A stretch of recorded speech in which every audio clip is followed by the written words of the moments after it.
Oh, wow. Good afternoon. Good afternoon. There was this old, something flashed, because I used to do stand-up comedy, and something flashed into my mind. One of my opening lines used to be, I feel like a raisin in a bowl of rice pudding. It's okay, you can laugh at that, just to break the ice.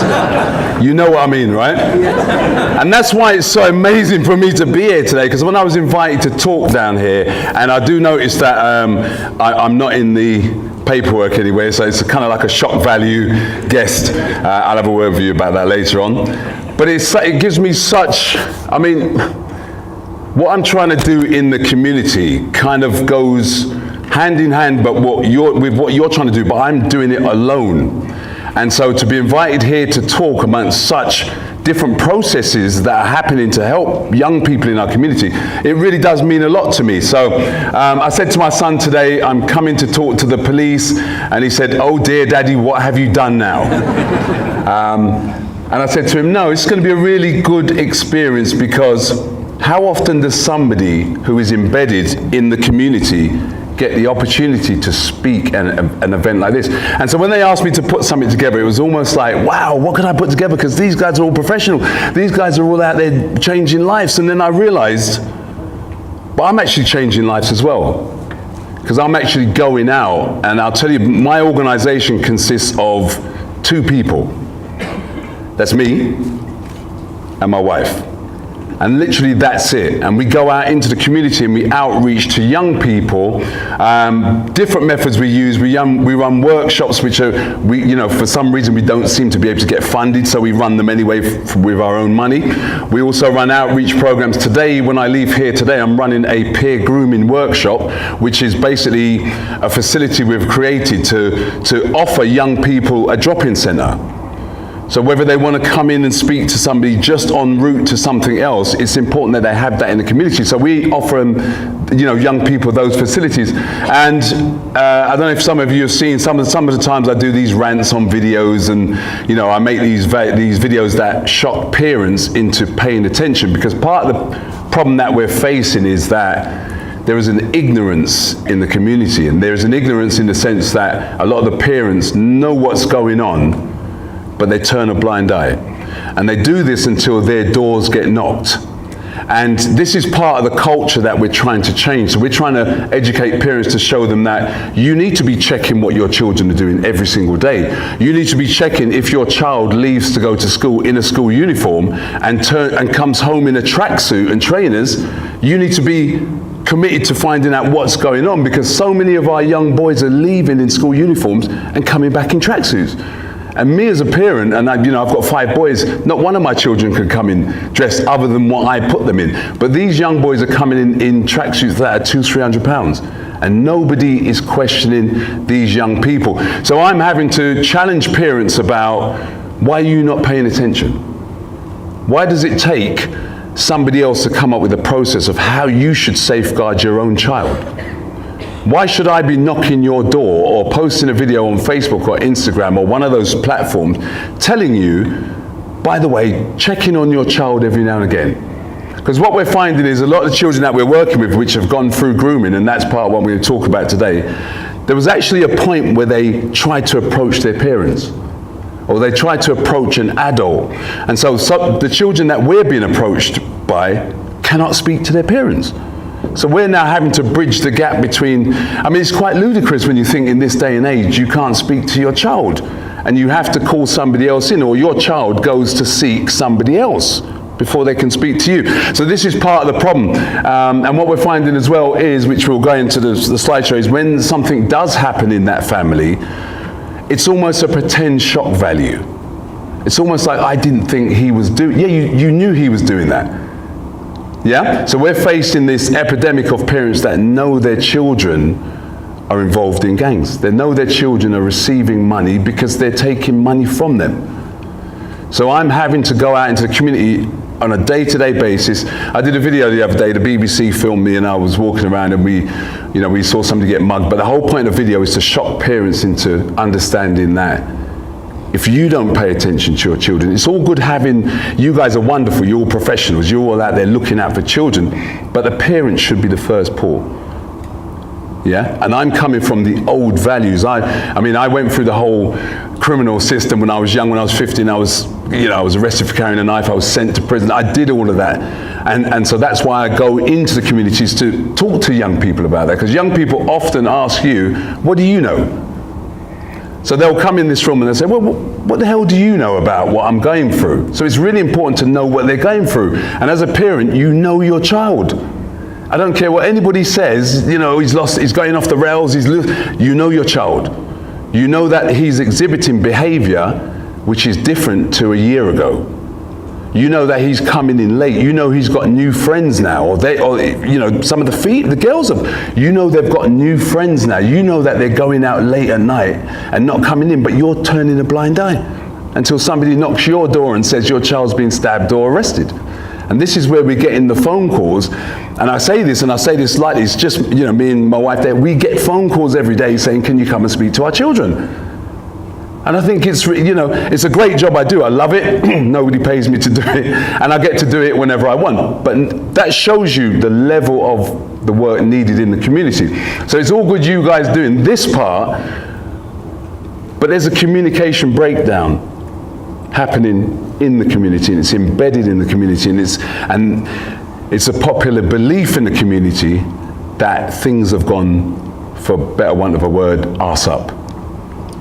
Yeah? So I run these workshops called See, and it is exactly because I work from what it says on the tin: support, enable, and enrich any young person that I come across.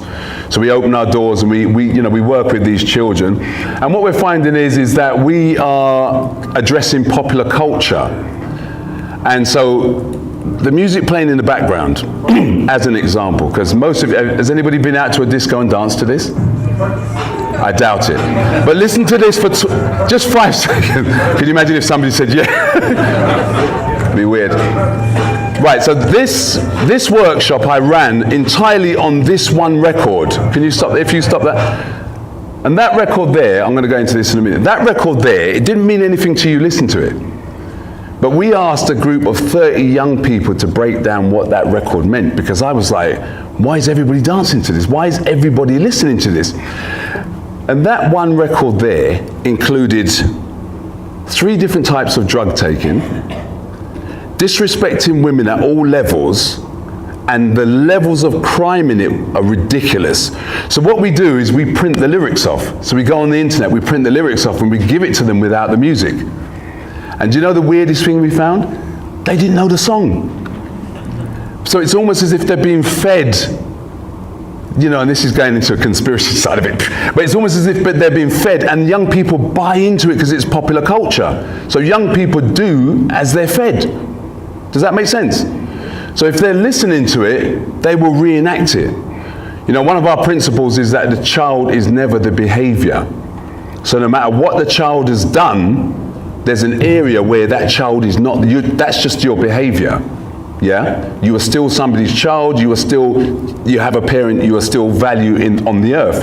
And so we work from that premise, which is why we see so many young children now who have kind of lost their way. I mean, we have children who carry guns, and they do it on a daily basis. And it's until they come in and speak to somebody, a responsible adult, sometimes other than their parents, they're able to put those things down. So it's a great thing we do. So just going to talk you through some of these are popular beliefs about young people, by young people. It's important. So what young people think about their belief systems. So first of all, the police do not care. This is one of the areas I'm tirelessly speaking to them about. I'm saying, if something's going wrong, you have to talk to the police. If somebody breaks into your car, and these are the parents, I'm not talking about the children, these are the parents first of all. If somebody breaks into your car, who's the first person you call? The police. If somebody steals your bag, they call the police. Naturally, if somebody is messing with your child, who do you call? I'm not calling the police. And so this is the communication that we're coming up against. So whereas you had that issue with safeguarding, wonderful presentations, but you have entire families that just will not engage. They just will not engage, and it's just part of that, the culture of that family. So in terms of communication, that's one of the areas that you should be looking at, is how you can kind of build a better rapport with those people on their level. I always find it works on their level. So one of the popular beliefs, this is number one, is that police do not care, and we run this in schools. And young people, we did a risk test recently, and it was given to us by some of your wonderful officers there. Try this in schools, and we tried it in schools, and we couldn't believe that young people saw carrying a knife less riskier than talking to the police about an issue. And when I say less risk, I'm talking about carrying a knife was the least risk. Talking to police was bam, right up there, every time. Every class we went into. And we couldn't understand, why is that? Because if something goes wrong, you naturally call the police, or do you? Which means there's an area in the community, or in certain communities, that people are not telling you what's going on. So even though you have these wonderful statistics about knife and gun crime, you've got to understand that there's an area of that is seriously grey. You don't know. You don't know what's going on. Those stats are, I look at those stats and I think, well, hold on a minute, I've heard 6 cases. I've heard 7 here. Are these stats right? But then I start to understand that because people have this belief, there's a chance that they go unreported. There's a chance that a lot of young people are walking around. We did a workshop and a young boy walked in, and everybody noticed he was sweating heavily, and he came in late. Turned out he was stabbed the night before. Turned up to the workshop. We had to call the ambulance at the workshop because he did not want to engage with the police. So another belief, this is by young people, that gangs are about making money. You've got to understand, you've got to start looking at where young people are coming from. Young people see gangs as the thing to do now, and it leads into all this grooming, and it's a really complicated animal that's happening at the moment. But young people have a belief that they need to be in a gang because they need to make money. So we've moved away from young people having a career at 21, 22 to young people wanting it all now. And that's where you get this feed into the gangs, and it's really easy to groom them in because young people want it now. I was growing up with the value that you work for it, you earn it, blood, sweat and tears, and then when you earn it, it's yours, sort of thing. Young people, they get it, they just want it, gangs are about violence. Another popular belief, if you're a gang member, you carry your thing, whatever it is. Now there's a league table in gangs now where, how can I put this? The person who is most violent in the gang has got most kudos because he's the one that will just instantly react. So he's automatically got the biggest weapon. Do you get where I'm going with it? Because they will say react, and he just will. Young people just are really naive like that. Black boys are all bad. Young people came up with this because popular culture as well feeds into artists, what people listen to, and what young people listen to of all cultures is a lot of black artists. And so the popular belief that black boys are all bad came from a school we went into. And so we had to challenge that by doing an exercise called agree, not sure, and disagree. If you disagree, stand over the, And by the time we left, they were kind of in the middle, not sure. But it's an ingrained belief. It's called one of the core beliefs. All young people smoke weed. Young people come up with this. So you join a gang, you automatically experiment with different types of drugs.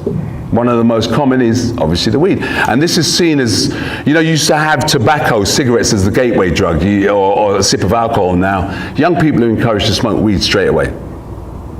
Yeah? So there's that dual addiction, smoke weed. And we're working with a boy at the moment who is an alcoholic at 17. And he, to the extent where his organs are packing up. And this is alarming. Young people sell drugs because they need to make money, kind of a question. So that's kind of what we're working with. So I've managed to put this together, and it won't be as quick and as complex as the other presentations because I had to do this while feeding my children. So they were like, Daddy, Daddy, can I read this? And I'm like, oh no, this is for the police. This is information to save lives. So the emotional impact of crime from my perspective, because I'm not privy to the information you have, I'm only trying to raise awareness by doing videos, going out into the community and finding out exactly what's going on. And so the emotional impact of crime is that this is the workshop that we run, so we advertise this in the community. And you know what's amazing is you live and work in an area where you can see where this workshop is. You open the door and you can see 5 or 6 mopeds going up and down the road, up and down the road. And you would have thought the parents would be more keen to come in to find out. It's so difficult to get parents involved. So difficult, even if you post this through their doors. They just stream in 1 or 2 of them. And so we continuously badger on. We say, we're here, we're not going anywhere. You will need us at one point. And so we just literally keep the doors open until somebody comes in. It may be that one person who has a knife on him, or maybe being chased by another gang, but the door has to be open. Okay, so the impact of crime, we look at the perception of crime, which I just explained to you. The perception of crime nowadays is that is the norm. Young people do crime. Young people who are not actively doing crime talk about doing crime. This is what we're finding. Young 11-year-olds talking about being violent. And this is all coming because, you know, you really have to go back into the whole study of the human value system and where we draw the most values from. And you have to understand that a lot of these boys that are going through these changes now they are good children at home because they've grown up with the values of the house. But what happens is at some point in your life you have to test the values of the world. And when they go out to test the values of the world, all they're seeing is their environment. So they don't look past their environment. All they want to do is to become like him because he's got a brand new Mercedes, or him because he can do a wheelie, which is the length of the road. I mean, the value young people put on learning how to do a wheelie, if they applied that to a job or a skill, you'll be amazed. Have you seen some of these kids? They can stand on one wheel for an hour. And I keep saying, you could do that in a circus and get paid, but they study that so hard, they will not do their homework, but they'll study how to do a wheelie. That's the kind of society we're living in. And so the perception of crime is that, you know, if you're young, if you're out there, if you wear a hoodie, and slightly sorry I overdressed for the occasion.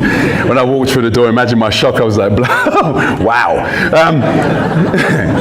They told me this. And so the perception of crime is what we're working on, is why do you believe you need to be a criminal? Why do you believe you need to go out? Why do you believe you need to carry a knife? And so we start chipping away at those values. And it's the hardest thing. It's like telling somebody, you know, at 12 o'clock tonight it's going to be daytime. People are going to go, no, it's not, it's night. And until you convince them and show them, this is why a lot of the work I do in the community, I do myself. If I'm going to go out and speak to somebody about a knife crime, I turn up myself. I don't call another organization, I turn up, because when young people see you turn up, they go, somebody cares. We're only human. Mental and physical abuse we're dealing with at the moment. We're doing a lot of referrals on that to, you know, within schools and that, because a lot of young people that have gone through processes like grooming and just as simple as gang initiations are scarred for life. We heard in a school that a young girl for sex was made to watch another boy being stabbed and told, if you don't go and offer sex to those boys, this is what's going to happen to you. So that's the kind of thing that's going on. So when they're going to go and stab somebody, it's almost like a joint enterprise. They will bring somebody and then emotionally, get that person involved, and then they control 3 or 4 people. So it's a lot wider than you think. And obviously the psychological, family and relationships we're having a challenge with, because like I said before, what you'll find is a lot of family members now know that their children are involved in crime, and not only that, but actually support the crime. If you've got an older, like a bigger brother who is doing it, you'll find that the younger brother now wants to be like the bigger brother, and so he brings him in, and then so you've got siblings, and then mum's known about big brother for ages, and it just becomes a problem when you go in to change that family. So that's when you get the shut doors. That's when you get people saying, you know, there's no problem here, and you can clearly see there's a problem. And so that's one of the areas that I've got to focus more on, perhaps with specific parenting workshops.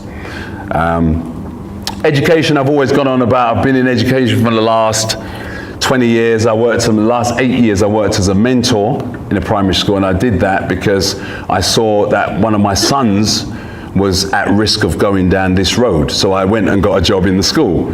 And literally, for the last years of his school life, I was there in the hallway. And he was like, damn, it's my dad again. But now he's at uni. So it does pay off. So and he really hated me for so many years. But I did it anyway. Addiction and substance abuse now has become the norm. You know, young people tend to believe that cannabis is legal. It's all legal. We sit in the park, we smoke weed on the bus. It's all legal. Why do you smoke it? Because it's cool. Do you know the health implications? Who cares? Do you see where I'm going with it? They don't care, because it's seen to be done, because if they do it and you want to be accepted, you're going to do it. Or you're definitely going to experiment with it. And if it's not that, it might be alcohol or, God forbid, you know, class A drugs. We did a workshop last week, actually, 2 weeks ago, and it was all about, you know, this area is becoming a great area, and we had some guest speakers down, and as the guest speaker was leaving, he goes like this, and he rolls his foot, and he goes, what's that? A bag of cannabis, hidden in the corner outside the door of the church that we work in, and it was like, it was the weirdest thing ever. It was like, what are the chances of that happening? But it just shows you that, you know, even though it's a church, they will hide drugs there, etc., etc. So the perception of crime is that, you know, you can read this afterwards. I'm not going to go on because I want you to ask me some questions if you can. So this is the perception of crime. I'd like for you to have access to this because this goes on forever. But the perception of crime is that music will support it. Young people support music, and young people believe that musicians and artists are in the same sphere as God. Yeah? When they talk about these artists, they will pray to them. Yeah? This is why I keep doing these videos saying, you know, come on, you guys are influencing the generations of young people. Why are you talking like this? Why are you speaking like this? Why are you perpetuating this knife and gun crime when all you have to say is stop? And the young people will listen. So that's another area where we're going to do some videos in, just to get Stormzy up here. Mental and physical abuse, which we spoke about there. Psychological, this is the area, you know, this is where the years will tell. This is where somebody will bury something so deeply, whether it's just that young girl witnessing that stabbing, she will bury that so deeply that may come out in 5 or 6 years. And so this is an area that they need to be working on in school to find out what young people are actually seeing face to face, firsthand. Because a lot of young people are seeing their friends wounded. A lot of young people, you know, we had a young boy who was stabbed outside the college in Tottenham by a friend who called him to the scene. You may have read about it in the newspaper. Called him to the scene. There were 20 or 30 other children from other schools there, geeing on the fight, and they made him feel so pressured, he stabbed and killed his friend. But my point is this: they pulled out their phones. So I'm saying, where's the shock value? So they called them there, they G'd him up to do it, and then this is a snapshot of society, and this is what really worries me. So again, you've got family and relationships. Education is big. We constantly email schools saying, come on, I want to come in and talk to your children. Do you know how many of them respond? Zero. Because they seem to think that they don't really want to highlight the fact that there's a problem in the neighborhood, or that Ofsted might be in or something. Do you know what I mean? And I used to, for 10 years, I went into schools and I ran the Haringey Drug Education Program. And for the 10 years that we went into schools to teach people about the harmful effects of drugs were the best 10 years in Haringey. Young people knew about drugs and the effects. And then the government pulled the funding.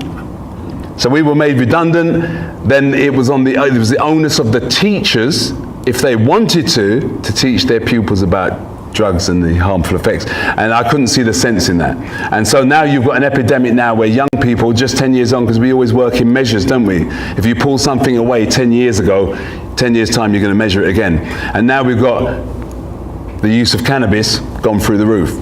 And I'm wondering how many young people, had they had the education through school, would have turned around and said, no thank you, instead of being faced with mental health issues and all sorts of financial problems because they're now addicted to, and that's really my presentation. Thank you for listening.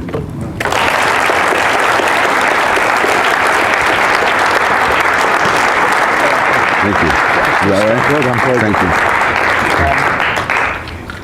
Okay, thanks for this. Brilliant, actually. Very difficult to what we're here today.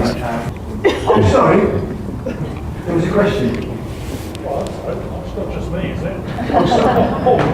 Oh, I'm sorry, it's my mistake. Up until now, no one's asked a question of anybody. oh my God. I always go. Yeah, I'll start with Alex. I don't need He doesn't need that. you don't need that. Paul, thanks ever so much. I'll get you and I'll get what you're doing. And Yeah. I understand why you will get success in what you're doing. Very driven, started with your child. And I know you crack a lot of jokes, but you're a serious guy, aren't you? Very serious. It's a very serious business. So I'm really grateful for you coming today. Thank you. I suppose I know there's no magic solution. It's a very difficult area. But you've got a lot of people in this room. You've got politicians from districts and boroughs and from the county council. You've got lead members of Kent Police Force and the other partners in community safety. And I know we live in difficult times, but and I'm not. But if I was the good fairy, what do you need? It's really ground level work is where it counts. What do I need? I mean, it's a difficult one because there are organisations all over London who deal with knife and gun crime, work with young people, and those are the same people that you very rarely see on a dark night working with young people, if that makes sense, yeah? Those are the ones who have great processes, they have great workshops, they're fantastic, they've got wonderful t-shirts, yeah? And no, I mean wonderful red ones and all sorts of guns, but I'm not that, I'm the type of person that I actually wear their t-shirts. And I actually go out into the community wearing their t-shirts as a way of saying, look, if I'm wearing your t-shirt and I'm out here, where the hell are you?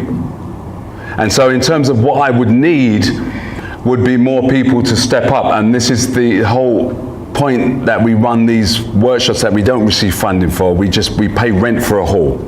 And we work out how to utilize this hall to help save a life. And that's as simple as it gets. There's no magic bullet there. It's just you rent a hall, you print a flyer, a young person comes in. We ran an amnesty 2 months ago. A young person comes in, drops a knife, walks off, you've saved a life. But if you're not out there doing that, then this is where you have a community of young people that don't see a community, if that makes sense. They don't see the community working with them. And they will go and they will be lawless and they will do violent things, because in any society where you can't see a community actively working for you, this is what happens. People become lawless, yeah? You know, if I wasn't governed by so many laws, there's no way I can tell what I would do to feed my children. And young people see it like that. They look around their communities and say, oh, okay, they don't care, they don't care, they don't care. Older people are always talking about, oh yeah, when we were young, we used to have community centres, you know, all of that stuff, I get it, times have changed. But we need to have those old values back. We need to have those adults in the community that are willing, like I keep saying, to get up, put somebody else's t-shirt on and spend 1 hour.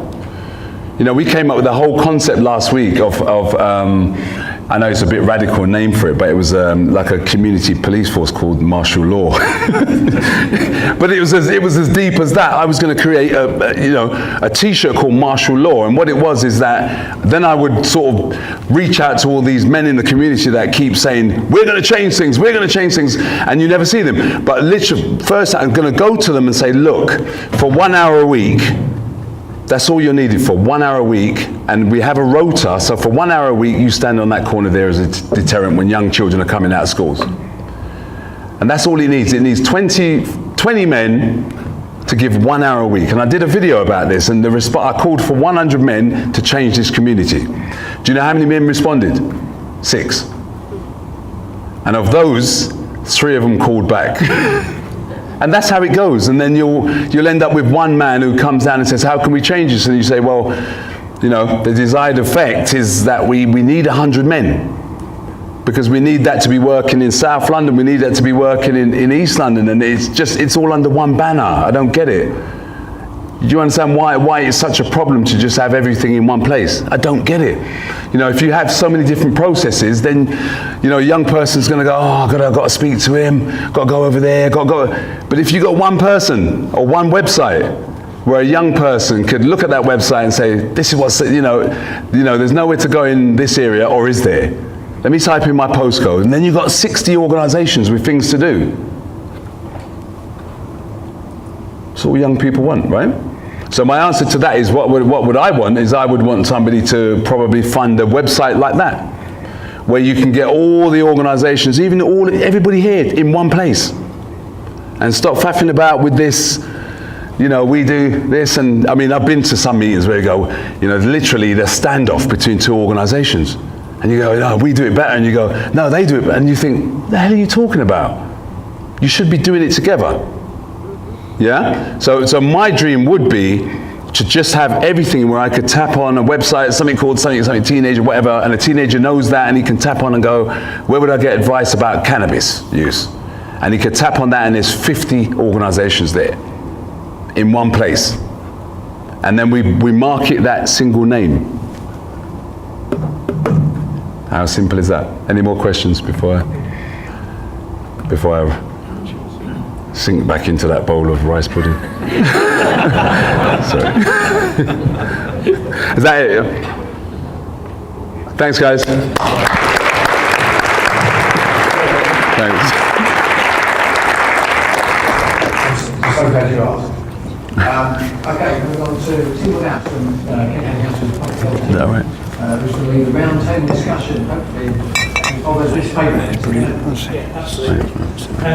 So you don't need very many instructions from me. On your table there should be A3 sheets like this. There should be one for every person. And this is where your chance. Because I have a group of head teachers who would love to speak to you in Medway. Fantastic. Do I have a... And it kind of really answers that Or question. just an email address and we can Yes, I'll write it. write down I'll write That isn't. And what does that mean in Kent that should be stopped or because we have a adapted? group of head teachers that are just beginning to wake up the gang issues they have with Oh, the excellent. In terms of how And what we they're can saying use is this that they feedback, don't know where to go please keep writing to on get the sheet. some We've got help 20 with minutes how now to before tackle it lunch. or can to give them to them, introduce yeah. it. So I was just thinking, Come down and speak to them. They're going to be showing one of my videos in the section there where I tackled a peer groomer. We'll analyse Oh, Showing the okay. outside here. and then we're going to write a report with recommendations of what your thoughts should be, which will be circulated to everyone that attends today, but will also